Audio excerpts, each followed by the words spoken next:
Hey guys, Bored now, back with you for another X-Files review. This is going to be my review of episode 20 of the first season, and it is called Darkness Falls. So for this one, this is a Chris Carter script, by the way, and the themes in the episode are one of those where it's inspired by his sort of real life interest and some of the research he's done. But we're back in similar territory to the episode Ice from earlier in the season, which I actually loved. This actually has a lot of similarities to that episode, except this time the one location is the woods, the main location of the episode. And it opens with a group of loggers, I should say, sorry about that, who are, they're having a dispute and they're mysteriously attacked by a swarm of killer bugs, flies, or whatever they're meant to be, who buzz around them and essentially kill them, or they disappear at least. So this is what alerts Mulder and Scully to the case. Scully makes a quip about Bigfoot, which is very nice, and they head off to the forest. At the same time, this eco-terrorist, Doug Spiner, has been arrested by the local park, head of security, Steve Humphries, who's a real douchebag. More on that later. And he accuses him of basically causing the issue of essentially trying to scare people away from the woods and sort of claiming that he's pushing his agenda and going to extreme methods. So that's actually quite a modern idea, this sense of a group of people who essentially have good intentions but maybe sometimes go a bit far in some of their methods, or at least that's what someone like Steve Humphries in this episode would claim. So there's sort of a conflict there.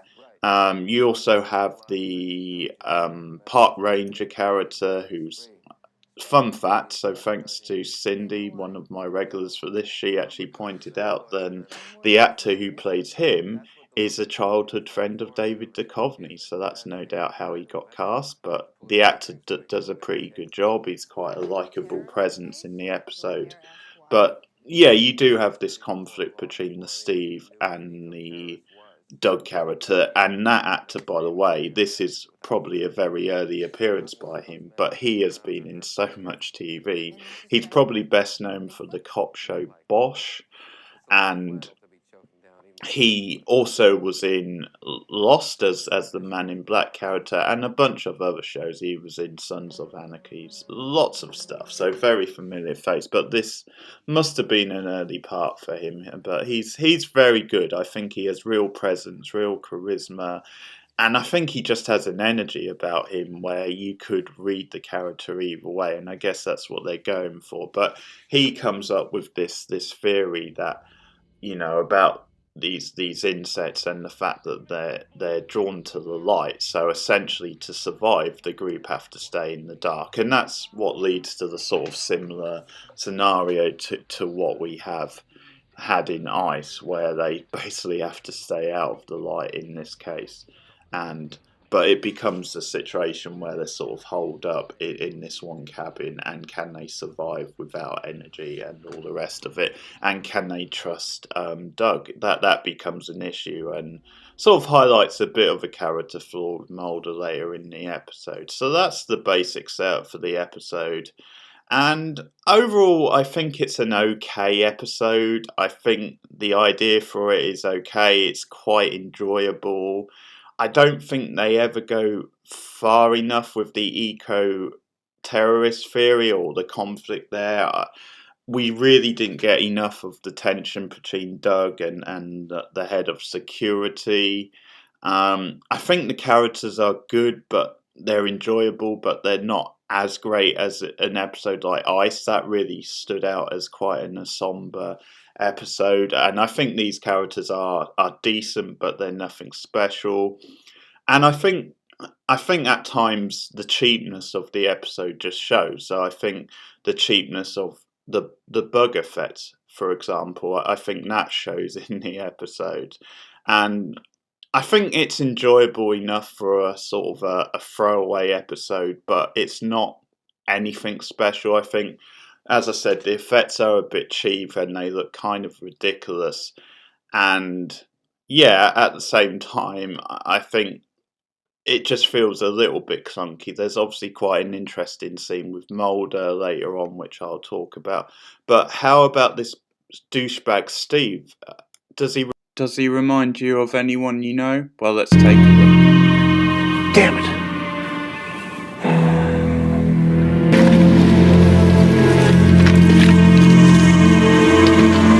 All right, you monkey wrenchers, come on out now.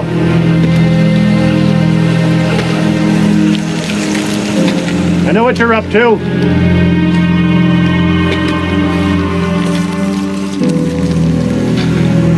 What if your family... What if your dope was on fire? This is cute? You think he's bitching? Is that it? Let me tell you something. Look at him. He's a bum. You want to see something funny? You go visit John Bender in 5 years. You'll see how goddamn funny he is. That's the last time, Bender. That's the last time you ever make me look bad in front of those kids. Do you hear me? I make $31,000 a year, and I've got a home, and I'm not about to throw it away on some punk like you. Someday, when you're out of here and you've forgotten all about this place, and they've forgotten all about you, and you're wrapped up in your own pathetic life, I'm gonna be there. That's right. And I'm gonna kick the living shit out of you, man. I'm gonna knock your dick in the dirt. You think anybody is gonna take your word over mine? I'm a man of respect around here. They love me around here. I'm a swell guy. You're a lying sack of shit. Yep, Steve is a major douchebag, no doubt about it, guys. But he at least has quite an entertaining / comical death.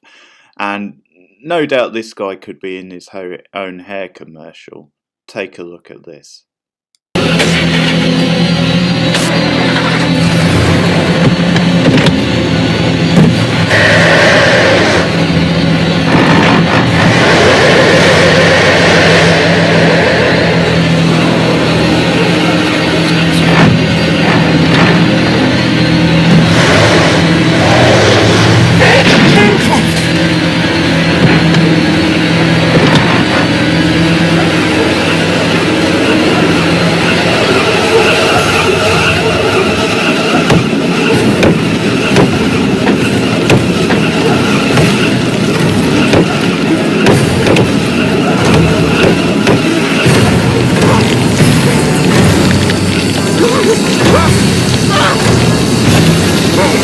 So fragrant, experienced to a whole new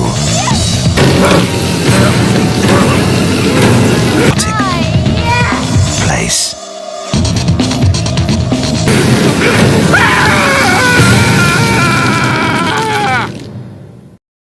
Sadly, Steve doesn't stick around the episode too long, and that's why we really don't get as much drama between him and Doug as we could have done. And I think that's one of the things that makes it a much weaker episode than Ice, because with that you had real tension, real conflict with the characters. I think here, as I said, the characters are decent enough, but you just didn't have the strength, you didn't have the depth of the characters, and I think in Ice they all had their own distinct personalities that you really got a feel for, but you really believed in the conflict and the tension. This episode has an interesting idea, but overall the execution just feels a bit gimmicky, and the characters are just okay. They're not anything special. Decent cast, I think they've cast it quite well, but again, the acting, even from the guest stars in Ice, you know, people like Xander Berkeley, Felicity Huffman, it just stands out a lot more than this episode. Obviously, the whole bug thing, insects, the effects are very dated. I will say, to give the episode some credit on that front, there is a really good cocoon effect at one point. They find one of the victims trapped in a cocoon. He's dead, and just the image of him and his face sort of wrapped up in the cocoon It looks really, really good. At one point, you see like someone face pressed against the screen, and so those moments are actually good. But the actual effects of the insects just look really bad and hokey, and they just look like static coming from a TV or something. And I think again, I'll mention Cindy here because she said when we were watching this on the stream that they just should have come up with a more credible threat than these insects. It does look very cheesy and cartoonish. Now, the best moment of drama is the stuff with Mulder later on in the episode where he takes a leap of faith in Doug because Doug assures him that he can go and get support, he can get them help. And he can bring back the supplies, but he needs to take like the one sort of torch and the one like generator, and so to sort of like start his car, and Mulder trusts him. And at the time, you're thinking, "Come on, Mulder, that's stupid." Even though he might come through, and sort of spoiler, he does actually come through, although they leave it open for a little bit to create tension, but it's still a dumb move from Mulder. It's a move of naivety, and I think it's kind of taps into his character where he wants to believe in everyone, and in a way that this isn't even down to him trusting Doug or not. It's not a question of that. I just think it's a question of when the stakes are so high and you can't really leave anything to trust. So even though in the end Doug does come through, it's still the wrong choice by Mulder really in the moment. And obviously the park ranger guy is very critical of him. Scully is very hard on him as well, and that's a great scene. I think that might actually be the scene of the episode. The fact that she's so just I mean, obviously she doesn't make a big deal of it, like she doesn't go on about it because there's no point at that stage, but at the same time she is very clear and direct with her feelings towards Mulder, and it's that thing of it's almost like I'm not mad, I'm just disappointed, and she really communicates that with her body language and what she said. Again, Gillian Anderson very good in that scene, very sort of subtle actions and delivery, and that's the highlight of the episode. And just how bad Mulder feels for his like naivety, and I think you sense that maybe Doug is always on the good side of things and that he can be trusted, but obviously they do that to create an element of doubt, and it is the best drama of the episode. Apart from that, it's a little bit bland. It's one of those odd ones which I sort of enjoy watching, and I always enjoy watching, even though it's a very throwaway episode. So I also like the woodland setting. I think I just enjoy, you know, episodes that are set in the wood because it's quite a natural, spooky sort of, mind the pun, but spooky location. So I do enjoy that. So it's enjoyable enough. I mean, I'm not going to be too down. It just feels like a lesser ice, and it also feels like a bit of a missed opportunity. Like they really could have gone further with the whole eco sort of terrorist like theme and just push the characters a bit further in the drama, because you do have a pretty solid cast here. Obviously, not just talking about Mulder and Scully, I'm talking about the supporting cast that they get. But you don't see enough of Steve, you don't really see enough of Doug. The park ranger guy is solid, but that's kind of about it. He's not really given that much to do. So it's a sort of an average, middle of the road episode, but I think what I would say about it is, as far as that sort of area goes, I think it's maybe one of the better ones. It's one of the more enjoyable.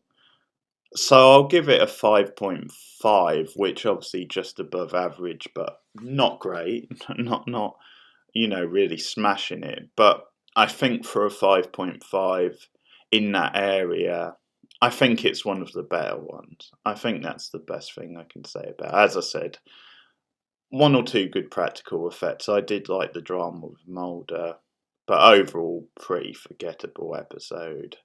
An easy watch, at least. That's something to say about it. And speaking of,